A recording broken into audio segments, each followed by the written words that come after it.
अपने क्रोध में परशुराम भूल ही गए हैं कि उन्होंने अभी अभी माता सीता को सौभाग्यवती भव का आशीर्वाद दिया है।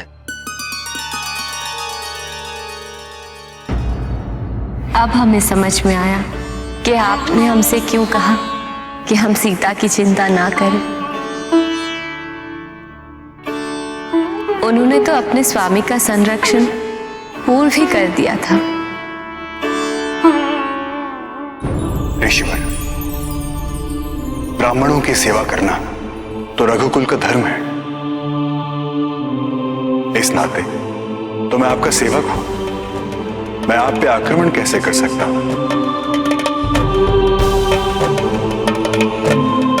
युद्ध तो योद्धा के साथ किया जाता है, सेवक के साथ नहीं।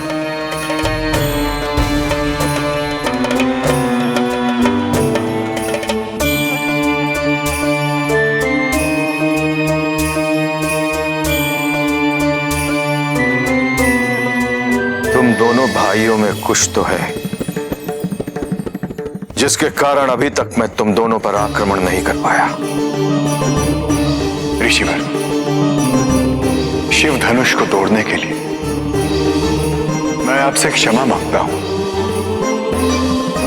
क्षमा या दंड तो उसे मिलेगा जिसने यह धनुष तोड़ा है, जिसका दोष तुम अपने ऊपर ले रहे हो। जिसे संरक्षण प्रदान कर रहे हो वो कौन है? मैं सत्य कह रहा हूं ऋषिवर, इस धनुष को मैंने। तुम इस धनुष को उठा भी नहीं सकते हो।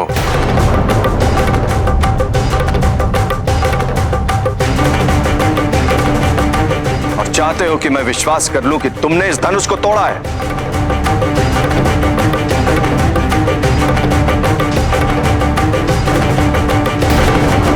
राम की सत्यता हम कैसे सिद्ध करें?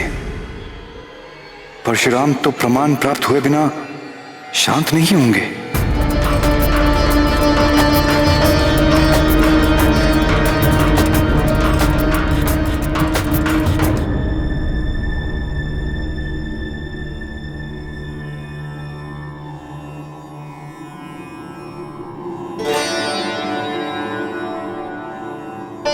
यदि आप चाहें तो मेरा शिष्य आपके द्वारा दी गई कोई भी चुनौती स्वीकार कर सकता है।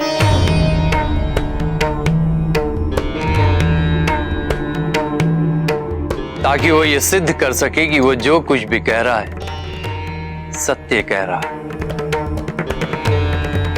और आपकी क्षमा का पात्र बन सके।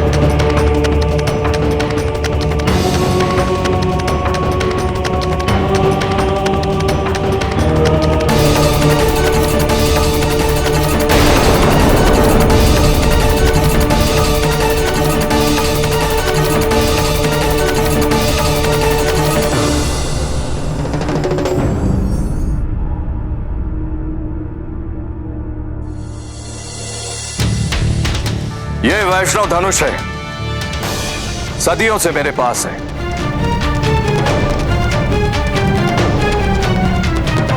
यदि तुम इसकी प्रत्यंचा चढ़ाकर बाण साध लो तो मैं विश्वास कर लूंगा कि तुमने यह शिव धनुष उठाया है।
एक ब्राह्मण पे आक्रमण करना रघुकुल की रीति नहीं, इसलिए मैं ये बाण नहीं चला सकता। किंतु ये एक वैष्णव बाण है, इसलिए ये व्यर्थ नहीं जा सकता।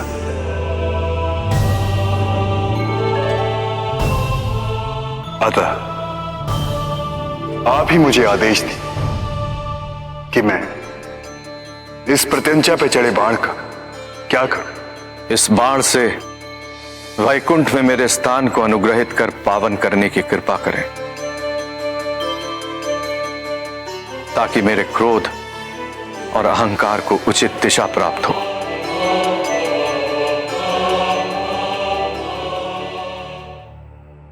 राम, इस बाण को पूर्व दिशा में चलाइए।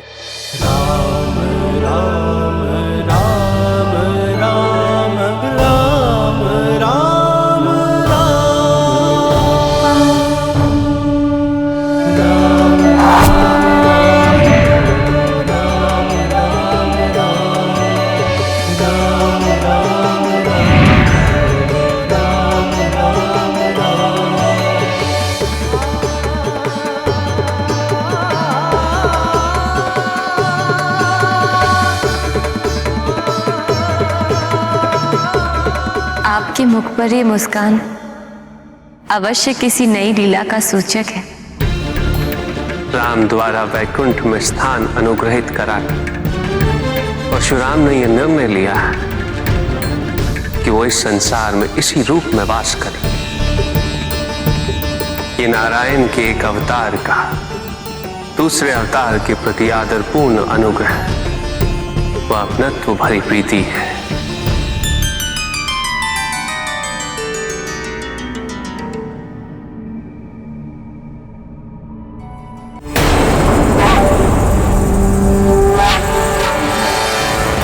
जिस धनुष को मैं अपनी पूरी शक्ति लगाकर भी नहीं उठा पाया, उसे उस बालक ने इतनी सरलता से उठा लिया। कैसे कैसे संभव है ये?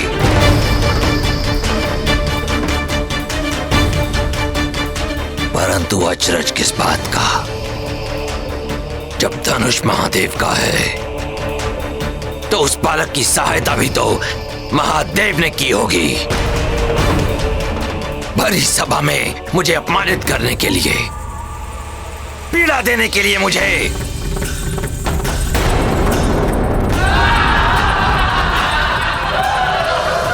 परंतु महादेव, उस बालक की सहायता कर आपने उसे सदा के लिए मेरा शत्रु बना दिया है।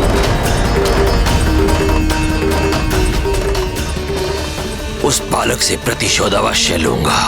आप अनामंत्रित यहाँ पधारे हैं। आपको इस स्वयंवर में सम्मिलित होने का कोई अधिकार नहीं है। परंतु उससे पूर्व मुझे वहां उपस्थित सभी ऋषियों को दंडित करना होगा। इतना दुस्साहस रावण के समक्ष खड़े होकर उसका उपहास किया है उन्होंने।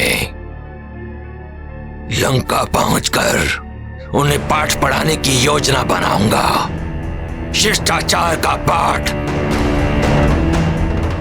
वो पाठ जो इन ऋषियों को युगों युगों तक स्मरण रहेगा।